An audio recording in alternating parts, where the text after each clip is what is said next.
My name is Walter Briggs.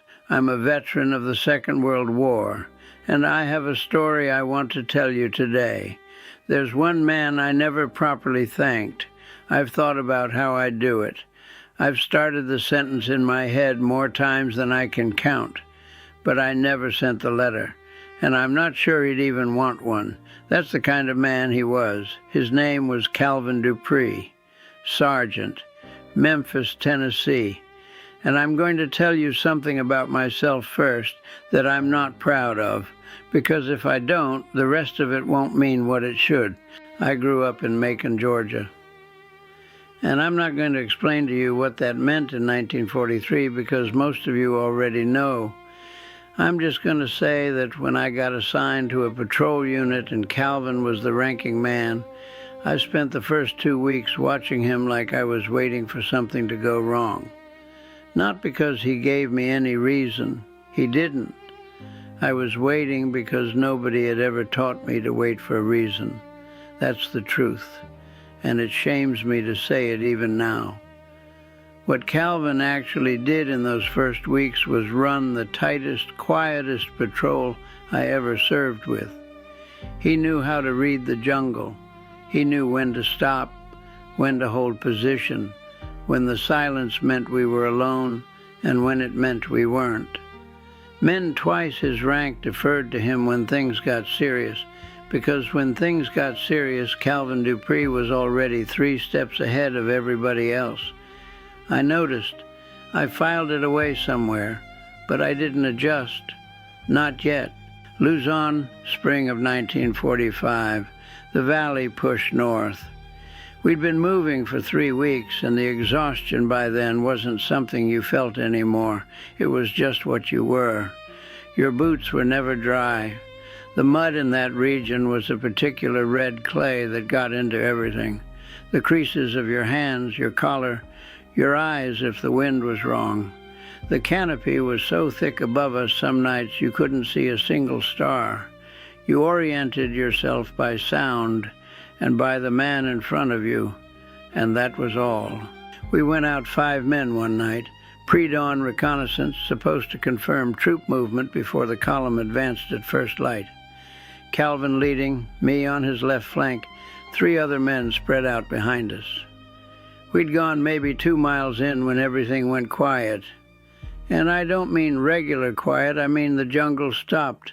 The insects, the birds, whatever was rustling in the undergrowth. Everything quit at once. If you've never heard that particular silence, I can't describe it properly. Your body knows before your mind does. Something is here. We stopped moving. Calvin raised his fist and we all went flat without a sound. And then we waited, face down in the red mud, not breathing full breaths, listening with everything we had. I remember the smell of the ground under me. I remember the sound of my own pulse in my ears. I remember thinking very clearly and very stupidly that I hoped I'd turned off the lamp in my barracks before we shipped out. The mind goes strange places when the fear gets high enough. I don't know how long we held that position. Long enough that my legs went numb. Long enough that I lost track of where the other men were by sound. And at some point in that darkness, Calvin reached over. I couldn't see him, couldn't see my own hands.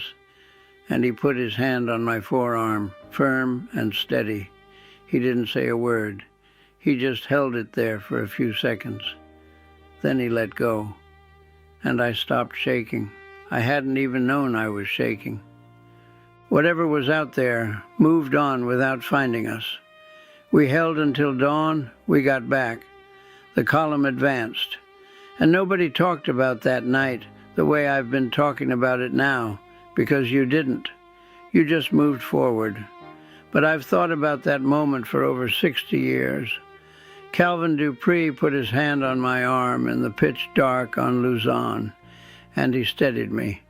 A man I had spent 19 years being taught to distrust had spent 5 months keeping me alive, making sure I got home, And he did it without asking for my gratitude, without making me answer for what I'd brought into that jungle with me, without ever once treating me the way I had treated him in my own quiet, cowardly way. I adjusted. I want you to know that. I did adjust.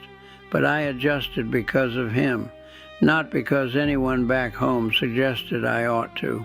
We talk about what divides us now like it's something new, like we discovered it, like it arrived one day and nobody knows how. Calvin and I already worked out the answer to that.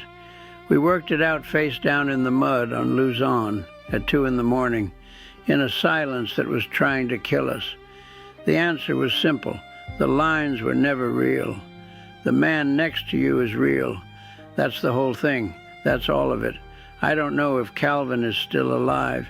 He'd be in his early 80s by now, same as me. I hope he is. I hope he's got a garden somewhere like I do. I hope somebody's sitting next to him right now that deserves him. He deserved better than what I brought to that jungle. And he gave me better anyway. I'm still trying to figure out how to be worthy of that. Most days I think the whole country's still trying to figure it out too. I just hope we don't wait until the jungle goes quiet.